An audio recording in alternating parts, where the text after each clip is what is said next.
കൊല്ലം ആശ്രാമ മൈതാനത്തെ കലോത്സവ വേദിക്ക് സമീപത്താണുള്ളത്. കലോത്സവത്തിൻ്റെ ഉദ്ഘാടനമകത്ത് പൊടി പിടിക്കുകയാണ്. എന്നാൽ പുറത്ത് ഇപ്പോഴത്തെ നമുക്ക് കാണാം ചെന്തെങ്ങിൻ്റെ കുലകൾ ഇളങ്കാറ്റിൽ ആടിക്കൊണ്ടിരിക്കുകയാണ്.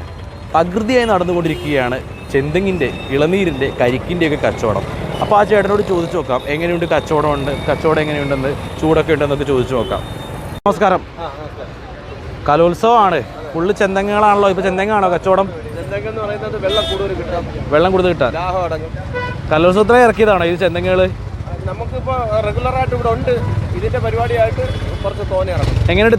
തിരക്കുണ്ടോ? ആളുകൾ പിന്നെ ഇന്നലെ രാത്രി മുതൽ തിരക്കാണ്. രാത്രി മുതൽ തിരക്കാണ്. ചൂടൊക്കെയാണ്, അപ്പോൾ ആളുകൾ വളരെയധികം കുടിക്കാൻ വരുന്നുണ്ട്. എത്ര എണ്ണം ഇപ്പോൾ ഇത് ഇത്രയും നേരമായിട്ട് എത്ര എണ്ണം വിറ്റുപോയി? ഇപ്പോൾ ഒരു 100 എണ്ണത്തിനകത്ത് രാവിലെ പോലും ഒരു മണിക്കൂറുള്ളിൽ കലോത്സവം ഉദ്ഘാടനം തുറക്കുന്നതിന് മുൻപ്.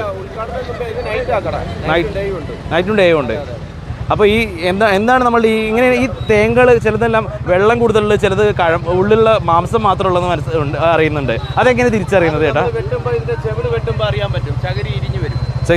അതിനകത്ത് ഉണ്ടാവും. അപ്പോൾ ഏതായാലും നല്ല രീതിക്കാണ് പോയിക്കൊണ്ടിരിക്കുന്നത്. അതെ. അപ്പോൾ എത്ര എണ്ണം ഏകദേശം എത്ര ഇളനീര് കരിക്ക് വിറ്റ് പോകുമെന്നാണ് കരുതുന്നത്? 500 ഉദ്ദേശിക്കുന്നത്. അതിൽ കൂടുതലൊക്കെ പോകും. പക്ഷേ ഇതിന്റെ വേസ്റ്റ് വിഷയമാണ് കൂടുതലായ. നമ്മളെ വെള്ളം എടുത്തോളൂ. അവിടെ എല്ലാവർക്കും വേണമല്ലോ. ഓക്കെ ഏട്ടാ, ശരി ഏട്ടാ.